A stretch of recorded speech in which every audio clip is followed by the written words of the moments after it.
You're listening to Wise Advice with That Dag. Remember, when you're out of points, stop eating points. It's that simple, folks. Hey, welcome back. Want to check in with a couple things on you here. Tracker accountability. Breakfast was good. Lunch was good. Dinner I gave up. Being brutal on this, being real. I'm on a road trip right now, and road trips are tough for me. Normally, what happens on a road trip, I hang out with a lot of folks. I enjoy the social aspect. Being at my goal weight is making this a little bit more difficult. I don't have that same level of focus that I had as I was losing weight. I have my scale that keeps me more accountable. So I'm more accountable to my scale than I am to my tracker. However, as you know, I weigh daily. I don't have my scale this week. Didn't put it in my suitcase. So I'm on the road without a scale. So I'm a little bit wandering around the world. I can't wait to get home and hop back on the scale. How weird is that, right? I can't wait to get home and get on the scale. So that's my comfort zone. My comfort zone now is I find comfort in the scale number. I don't care what the scale number is. I don't care if it's high. I don't care if it's low. It's data for me. What I've resorted to while I'm here for the next couple of days is I'm just I'm living the plan. I'm living at lifetime, living at my goal weight, navigating the water to see where I can go, what I can do within the confines of my program, using the brain to keep me accountable. Not the best advice. It's what I'm working on. It's a challenge I'm trying to adjust to see where I go. I assure you, when I get back on the scale coming a couple days, we'll see some results. So hang out for that. See what's going on there. I got a couple things I want to talk about. Before we're going to talk about whether you should enjoy your events or you should stay on plan, and then we're going to talk about that. And then, but real quick, got a couple different things sitting over here. First things first, Linda out of Tampa, Florida. Linda writes in, she is down 10%. 322 is when she hit it. It's kind of funny. Linda's email was really sweet.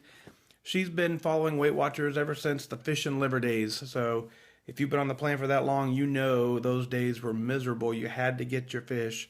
You had to get your liver, regardless if you liked it or not. I'm pretty confident I would not have hit lifetime or my goal weight back in that day. So very glad that Weight Watchers continues to evolve as the world evolves. And so we're not all sitting here eating fish and liver. So guys, what's stopping you from making goal? You don't have to eat fish and liver now. Back in the day, people met their goal weight by eating fish and liver. You don't have to eat fish and liver. Go make goal. All right, so Linda down 10%. Good job, Linda. As we've talked about before, 10% is a real number. You don't get to 10% by luck. You don't get there by accident. You get there by focus. You get there by dedication. You get there by wanting it. 10% proves that you've done it.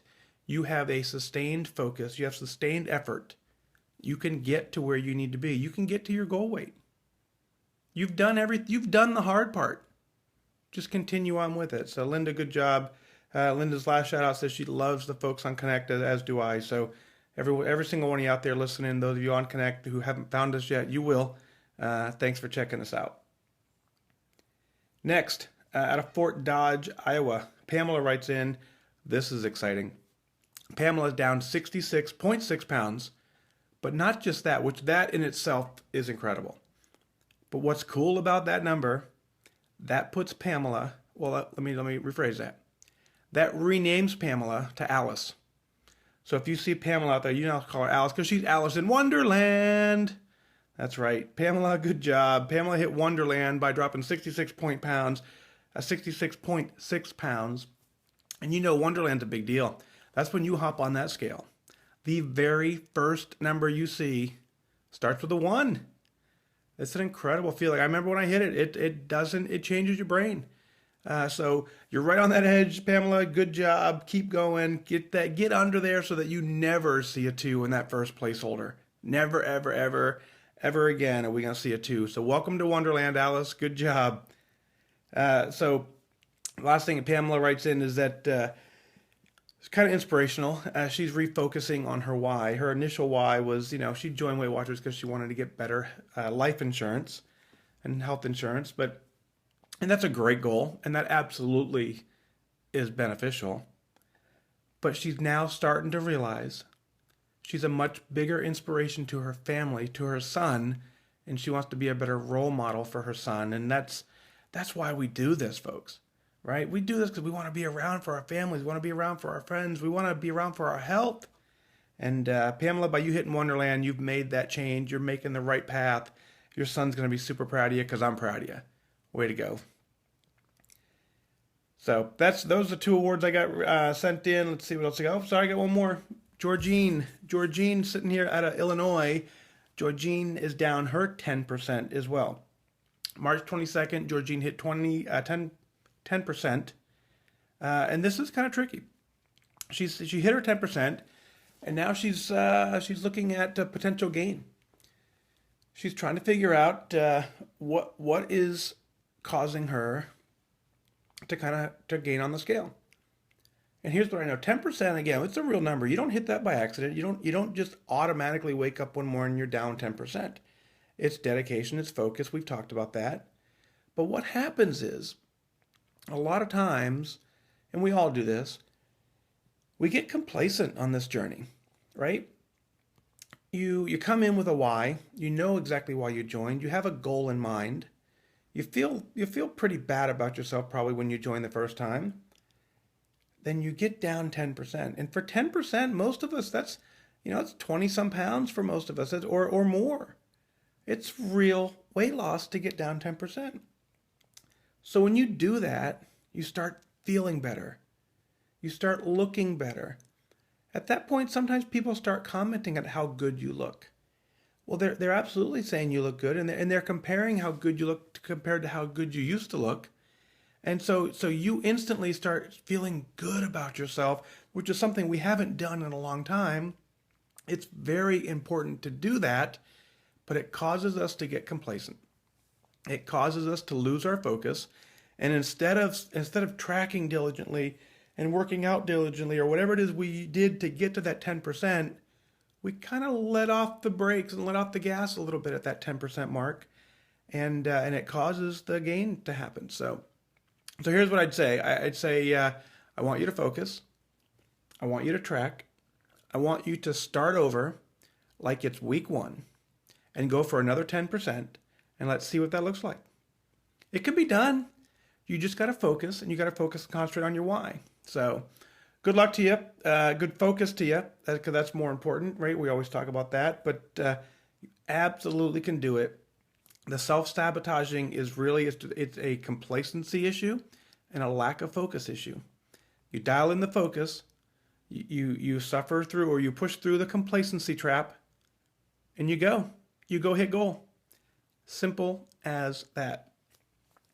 So I opened up, I said, I'm on the road. Being on the road, it's a little separation anxiety. It's not fun being away. And, every morning I get up and I have this reward that I get, and that's my scale.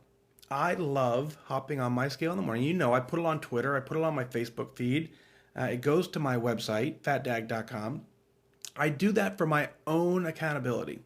Now, I don't recommend daily weighing as a rule. It's a tool that I use in my journey. It's a tool that I have in my weight belt, tool belt, whatever you want to call it. It's a tool that I use to keep me accountable. So I have an upper limit. I have a lower limit. I have some technology stuff that we can talk about in a future episode, where if I hop on the scale and the number is too high for what I want to do, an email is automatically sent to a couple key people in my life, letting them know that I hopped on the scale and I weigh more than I wanted to weigh. That's already set up in place, so I have no fear of that at this moment. However, I miss the scale. Being on the road, I don't know. Right now, the past couple of days, my tracking hasn't been great. I've eaten pretty well from a on-plan standpoint, but I truly don't know, and I don't know what I weigh, and that's kind of playing with my head a little bit. But as soon as I get home, I'll hop on. Like I said, I'm looking forward to that. You'll see it when it hops up on the website.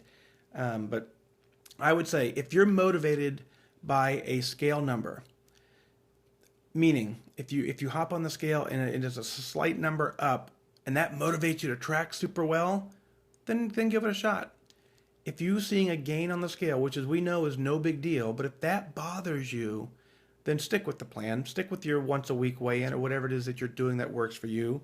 I just know for me that those numbers motivate me, those excite me, whether they are up or down. It is not uncommon for me to see a 3 or 4 pound gain overnight.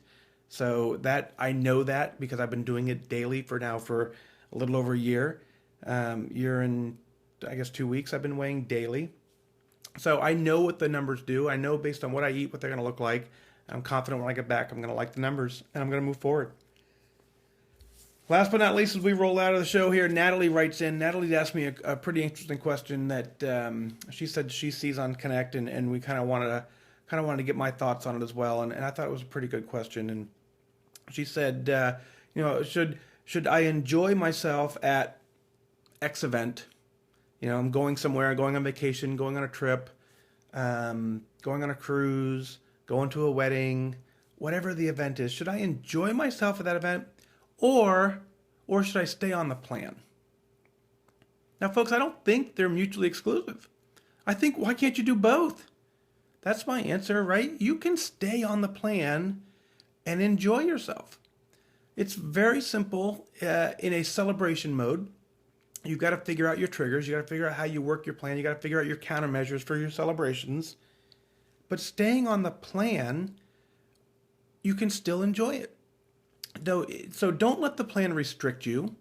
Don't let the plan be the excuse why you can't have fun at an event. Work the plan. Track it. 3-4 days ago, I had one of the most amazing nights in a long time. Went to a friend of mine's wedding. I was on plan all evening at the wedding. No issues whatsoever. And I was on plan. What that enabled me to do, it enabled me to tap into a whole different feelings that I never really been able to tap into before, because I've been so focused on the food. I was food focused. Instead, I'm event focused, and the food is just there. I track it, I put it in, I stay on the plan, and I'm able to enjoy that event significantly, way more, because I enjoy being there. I enjoy being in the moment. I enjoy hanging out with my spouse, my wife. She is amazing. And because I'm not focused on the food, I was able to enjoy it. I said in the other day that that wedding in particular, I took a selfie with the bride because that's the whole reason I went, was to hang out with the bride. I had no idea what menu items we were going to have there, so why would I want to go overboard on the food? So Natalie, thanks for writing in. That's it's a great topic, and I firmly believe you can stay on plan and you can enjoy life in a celebration mode, and you can survive. So that's how I work the plan. That's how I try my best to work the plan. Of course, not everyone's perfect, and that we say do your best, but really, I want to make a distinction between those two. I don't want us to feel the fact that if we are on plan, we're depriving ourselves from fun, freedom, or some other event. That's the distinction I want to make. So if you purposely choose to go off plan for an event, that's a whole different scenario, right? There are lifetime members who are able to do that, and they go on a cruise and they set an expectation, or even people who are working the plan, they set an expectation for the next X days. I'm going to do whatever. And that's fine. If that's your plan, that's the way you want to work it, that's fine. I would argue that it makes it a little more difficult at times to get back when you get back. But there's amazing disciplines, folks. A lot of people are really super disciplined. And if you're that disciplined and you're that focused, then there's no impact to that. But again, the last reminder is you don't need to have the mindset that by staying on plan, you can't enjoy your life events. So that's all I'm going to say on that. But last but not least, I really appreciate all the feedback that I'm getting on the podcast show here. I'm amazed. We're at like a week and a half into this thing. The show's been downloaded a little over 5,000 times already. It blows my mind that you guys are out there listening. I appreciate the support. I encourage you to go to fatdag.com, click on podcast, send me your awards, send me your show ideas. Let me know what you're thinking. Let me know what you think of the show. Let me know what you think of your plan. Let me know what you think about your success. Let's talk about it. I'm here for you. I want to kind of keep you on plan, keep you motivated. I think we need some fitness topics worked in. There's a lot of you listening while you're on the treadmill, while you're out walking. So give me some ideas in that regard. we'll go that direction, and we'll end this the way we always do and say, man, this is a lot of hard work. What we're doing here is we're taking control of our life. We're making a difference, and we need to stay determined. We need to stay disciplined, and we need to stay focused. This has nothing to do with luck. We've talked about that. I wish you good focus.